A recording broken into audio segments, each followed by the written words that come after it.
Narito yung aking rason bakit ganito yung design na ginawa ko sa aking kulungan, mga ka-brothers. Yung time na actual video, itong aking mga alaga, katulad ni Siomay, kung paano yung nangyayari sa kanila kapag sila ay dumudumi. Ayan, kung makita nyo si Siomay, ito yung kanyang paraan pagka siya ay maaaring iihi siya.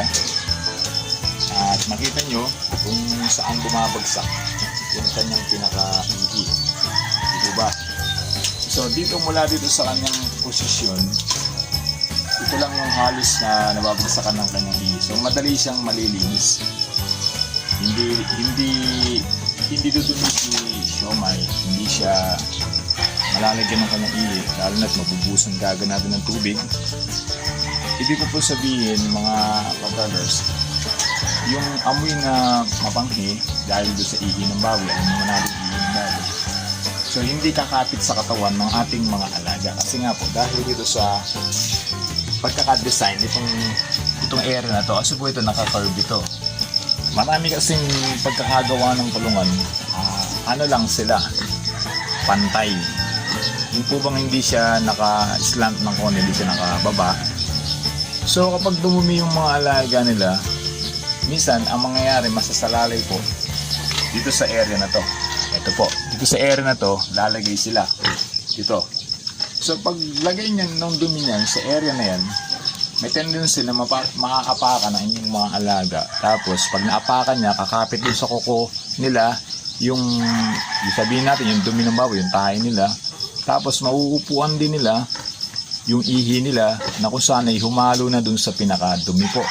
Naghalo siya, syempre malulusaw yung dumi. Kakapit ngayon dito sa mga balat ng ating mga alagang baboy, especially dito yan sa parte ng kanilang mga pugitan, sa mga paa nila diyan. So doon magtatawag na po yun ng langaw. At dahil magtatawag na po yun ng langaw, yung amoy na yun, mabaho na yung ating kulungan. Kahit na ano pang sabihin natin na ganda ng ating kulungan, kapag ganung mabaho, wala rin po kwenta yan, mga ka-brothers. So kung mapansin nyo si Siomay, yan po, di po ba ka-wiwiwi lang niya, pero wala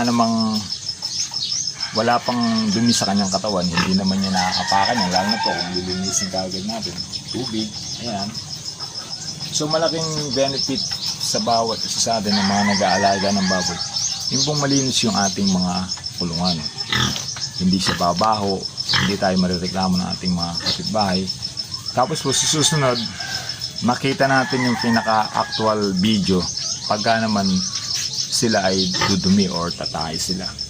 Dito rin po nalalaglag yan, mga kabrothers. So pagdating dito, isosort na lang natin. Ihiwalay natin yung pinakatayo nila dun sa ihi. Hindi kasi sila pwedeng pagsamahin. Kaya po kasi umaamoy yan pagka nalusaw dun sa ihi. Tapos yung pinakadumi ay nalusaw din. Tapos kahit tamapo po yan sa pinakatapunan natin, sa Poso Negro, dun sa pinakakanal. So aamoy po yan, mga ka-brothers.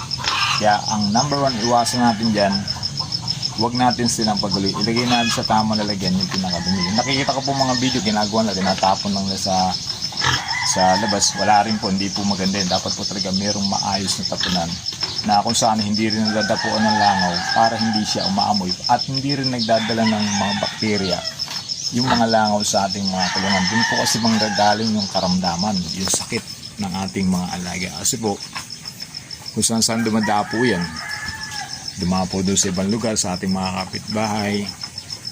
So ngayon maamoy nila yung dumi ng ating mga kulungan, takbo ngayon lahat sila rito, kakapit sa ating mga alaga, kakapit doon sa mga bibig ng ating mga alaga. So yung virus, yung bacteria na dala-dala nila, pasok na sa ating mga alaga. At mapapasin natin bakit meron silang sakit, meron silang matamlay, kasi nga po doon sa mga dala-dala ng mga langaw na yan, okay, mga lamok din. Saka po pagka malinis yung ating gulungan, talaga iwas langaw yan, iwas lamok po yan.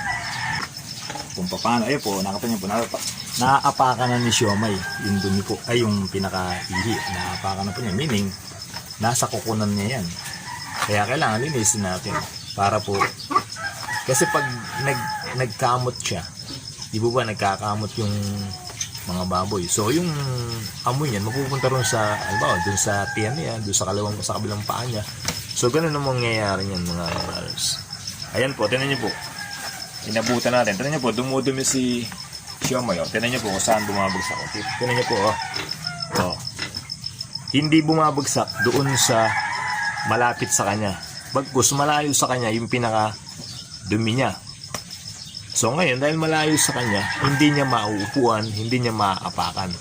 So iwas trabaho, bawas gastos, bawas sa lahat. Tipid tayo mga kabrados. O, di po ba mga kabrados, nakita niyo po yung actual na video kung bakit. O, tingnan niyo po yung pinakakulungan, walang dumi talaga. Di po ba? Yung nabasa lang ng ihi. Madali lang po linisin yun.